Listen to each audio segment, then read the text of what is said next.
ជាក្មេងមកពីស្រុកមរស័យម៉ែគាត់អ្នកលក់បាយគាត់ថាឡូយ៉ាដែលមានកូនជាកវ័យជាក្មេងចេញពីជនបទចែកខ្វល់អនាគតតាំងពីថ្នាក់ទី8មុខក្រូចដូចស្បែកគីងគូអីលើចង់ភ្លក់រសជាតិជាសេដ្ឋីពេលយ៉ាងកំណើតរូបឆោមនឹងក៏ឆើតកើតមួយកំណើតកើតលើដីថ្មីអស់ដើរពី1ម៉ែត្រទៅ100គីឡូម៉ែត្រឆ្លងបានពីខេត្តចូលមកភ្នំពេញថ្មីផ្លុំទៅមកផែតដូចគេឲ្យហេតុភ្លឺដូចខែចែកតាំងពីនៅក្មេងខ្ចីតាំងពីដូចប្រែតហោះដូចរោកែតដូស្ទាយដូវ៉ាតែមិនដូអូនស្រីថាបងគឺមិនដូអូនទេຕົកចិត្តបងចោលបងមិនដែរងាករេបងគឺមិនមានចិត្តស្មោះបងជាកំឡោះគឺមិនដូអូនទេអត់ស្អកមិនហៅថាបងខែមអត់អែមិនហៅថាបងយោរូបបងកំពុងតែអាប់រែងឲ្យស្អប់ពាន់ណានិយាយពីក្រៅខ្នងហៅបងឬប្អូនណាប្រកាន់ទេហៅបងឬអត់ប្រកាច់តែអញសុំចែកមើលតាស្ញៀនបាន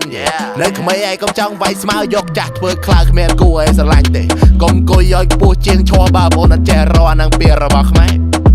អានឹងហៅថាឆ្កែត្រូវហើយជីវិតគឺមិនទៀងទេតែខ្លះអូនធ្វើជាកំប្លែងបើអត់ចេញជាកំប្លែងបើជាត្រូវស៊ីកំភ្លះមែនហើយមានអណ្ដាតយកកំចេះតែកឡោះមានមាត់យកកំចេះតែចំហដៀលគេថាអ្នកក្រក៏ឲ្យបែកចេញជាឈៀងជាក្មេងមកពីស្រុកមរស័យម៉ែគាត់អ្នកលក់បាយគាត់ថាឡូយ៉ាដែលមានកូនជាកវ័យជាក្មេងចេញពីជនបទចែកខ្វល់អនាគតតាំងពីថ្នាក់ទី8មុខក្រូចដូចស្បែកគីងគូអីលើចង់ភ្លក់រសជាតិជាសេដ្ឋី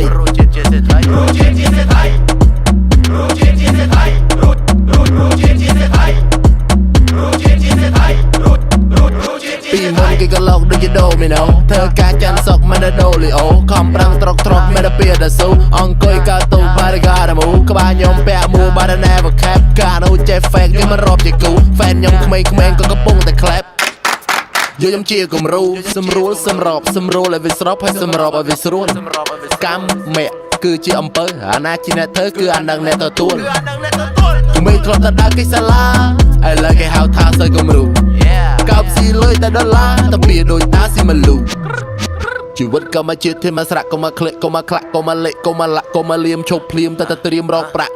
ទៅប្រឹងប្រែងប្រាប់ទៅបញ្ញាប់រកប្រាក់ចេះតបចេះដាក់ទៅកំដេកចាំសាប់ទៅប្រាប់ខ្លួនឯងក្មេងមកពីស្រុកមរស័យម៉ែគាត់អ្នកលក់បាយគាត់ថាឡូយ៉ាដែលមានកូនជាកវ័យជាក្មេងចេញពីជនបទចែកខ្វល់អនាគតតាំងពីថ្នាក់ទី8